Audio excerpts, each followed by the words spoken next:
এসো কিছু শিখি চ্যানেলে তোমাদের প্রত্যেককে স্বাগত। আশা করি প্রত্যেকে খুব ভালো রয়েছো। আজকে আমাদের আলোচনার বিষয় হলো 2016 সালে বৃত্তি পরীক্ষায় বাংলায় যে কোশ্চেন পেপারটা এসেছিল তার পার্ট 1 আর পার্ট 2 ভিডিওটা আমি এর আগে কিন্তু তোমাদের দিয়ে দিয়েছি। আজকে আমরা পার্ট 3টা নিয়ে এই ভিডিওতে আলোচনা করব। তো যারা আমার চ্যানেলে নতুন অবশ্যই চ্যানেলটিকে সাবস্ক্রাইব করে নোটিফিকেশনটা অন করে রাখবে যাতে রোজকার ভিডিওগুলো তোমরা দেখতে পারো। ভিডিওটা ভালো লাগলে অবশ্যই একটি লাইক করে দিও। তো চলো আজকে আলোচনাটা শুরু করা যাক। দেখো আমরা আজকে আলোচনা করব হলো কবিতার যে প্রশ্নগুলো আছে তারই উত্তরগুলো নিয়ে, ঠিক আছে। তো 2-এর দাগ থেকে আমরা আলোচনা করব। 2-এর দাগে কি বলেছে, যে কোনো 4টি প্রশ্নের উত্তর দাও। 4 নাম্বার করে 4টে করতে হবে, 16 নাম্বার। তো আমরা কিন্তু সবকটাই আলোচনা করব। তো চলো উত্তরগুলো আমরা দেখে নিই। দেখো ফার্স্ট কোশ্চেন বলেছে, কথায় না বড় হয়ে কাজে বড় হবে। কার লেখা কোন রচনার অংশ? কথায় না বড় হয়ে কাজে বড় হওয়ার অর্থ কী? 1+1+2। তাহলে প্রথম বলেছে কার লেখা কোন রচনার অংশ, কি লিখব? উদ্ধৃত অংশটি কুসুম কুমারী দাশের লেখা আদর্শ ছেলে কবিতার অংশ। তারপরে বলেছে যে কথায় না বড় হয়ে কাজে বড় হওয়ার অর্থ কী? তাহলে উত্তরে কি লিখব? উদ্ধৃত অংশটিতে বোঝানো হয়েছে যে আমাদের দেশে সেই সব ছেলেদের কবি চেয়েছেন যারা শুধু মুখে কথা বলেই কাজ সমাধান করার চেষ্টা করবে না, জীবনে বড় কাজ করে সে দেখাবে। হাসি মুখে নিজের বুকের বল ও শক্তি দ্বারা সে মানুষ হবার চেষ্টা করবে। নেক্সট কোশ্চেন বলেছে, শুক্তিদেবের মুক্তমালা আমারে নজরানা। শুক্তি ও নজরানা শব্দ দুটোর অর্থ কী? এর মধ্যে দিয়ে কবি কি বোঝাতে চেয়েছেন? 1+1+2 4 নাম্বার। তাহলে দেখো ফার্স্টে কি লিখবো? শুক্তি শব্দের অর্থ হলো ঝিনুক এবং নজরানা শব্দের অর্থ হলো উপঢৌকন বা ভেট, ঠিক আছে। এর মধ্যে দিয়ে কবি কি বোঝাতে চেয়েছেন? তাহলে কি লিখব? উদ্ধৃত উক্তিটির মধ্যে দিয়ে কবি বোঝাতে চেয়েছেন যে তিনি যখন ময়ূরপঙ্খী বজরা সাজিয়ে সপ্তডিঙা মধুকর নিয়ে বাণিজ্যে যাবেন তখন দ্বীপে দ্বীপে থাকা শুক্তি অর্থাৎ ঝিনুকেরা তাদের ভিতরে থাকা মুক্ত দিয়ে মুক্তমালা তৈরি করে কবিকে নজরানা বা উপঢৌকন দেবে। এবার 3 নম্বর অর্থাৎ 2-এর গ কি আছে দেখো, যত দূরে যেখানে যাই না কো সারা লাইন শুধু আমার একার। কবিকে কোন রচনার অংশ?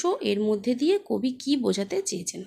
1+1+2 4, ঠিক আছে। তো কি লিখবো? দেখো উদ্ধৃত অংশটির কবি হলেন প্রেমেন্দ্র মিত্র। উদ্ধৃত অংশটি মালগারি কবিতার অংশ। এবার এর মধ্যে দিয়ে কবি কি বোঝাতে চেয়েছেন?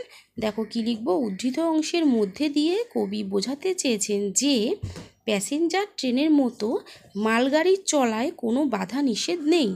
মালগাড়ি যত দূর যাক সে নিজের মতো করে ইচ্ছে খুশি মতো চলতে পারে। মালগাড়ির চলাকে নির্দিষ্ট কোনো স্থানের মধ্যে বেঁধে রাখা যায় না।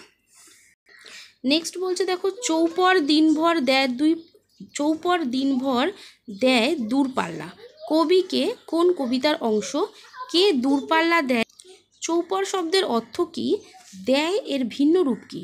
তাহলে ফার্স্ট বলেছে কবিকে কোন কবিতার অংশ, কি লিখব?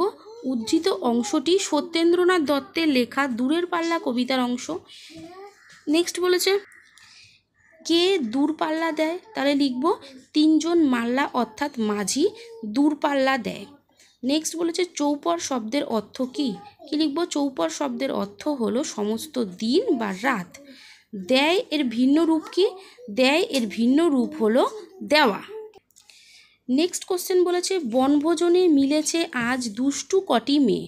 কবিকে দুষ্টু মেয়েদের নাম কি কি? বনভোজনের রান্না কিভাবে হয়েছিল? তাহলে দেখো কবিকে, তাহলে কি লিখব? উদ্ধৃত অংশের কবি হলেন গোলাম মোস্তফা। দুষ্টু মেয়েদের নাম কি কি? দুষ্টু মেয়েদের নাম হলো নুরু, পুষি, সফি ও আয়েশা। বনভোজনের রান্না কিভাবে হয়েছিল? বনভোজনের রান্না বিনা আগুনে হয়েছিল।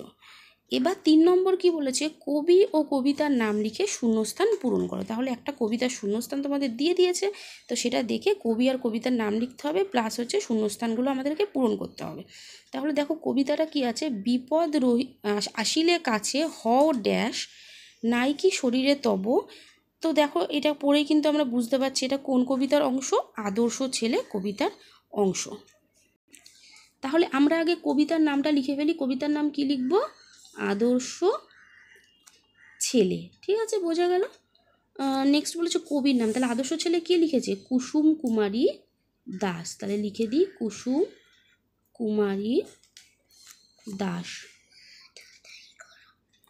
নেক্সট বলেছে দেখো শূন্যস্থানটা পূরণ করতে, ঠিক আছে। বিপদ আসিলে কাছে হও ড্যাশ, তাহলে কী লিখবো? বিপদ আসিলে কাছে হও আগুয়ান। এই কারণেই কিন্তু প্রত্যেকে কবিতাগুলো খুব ভালো করে মুখস্থ করবে, নইলে এই সমস্ত শূন্যস্থান বা লাইন তুলে দিলে কিন্তু অ্যান্সার করা খুব টাফ। প্লাস হচ্ছে কবিতার নাম প্লাস কবির নাম, ঠিক আছে। কবির নাম কোন কবিতার অংশ এগুলো কিন্তু তোমাদের দেবেই। নাইকি শরীরে তব ড্যাশ মাংস ড্যাশ, তাহলে কী হবে? নাইকি শরীরে তব রক্ত মাংস প্রাণ, বোঝা গেল। নেক্সট বলেছে হাত পা ড্যাশ আছে মিছে কেন ড্যাশ, তাহলে লিখব হাত পা সবারই, এখানে কি হবে?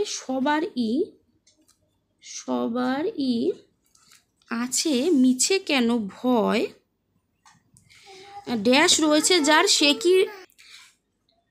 কি পড়ে রয়, তাহলে ড্যাশে কি লিখব? চেতনা, ঠিক আছে। কি লিখব?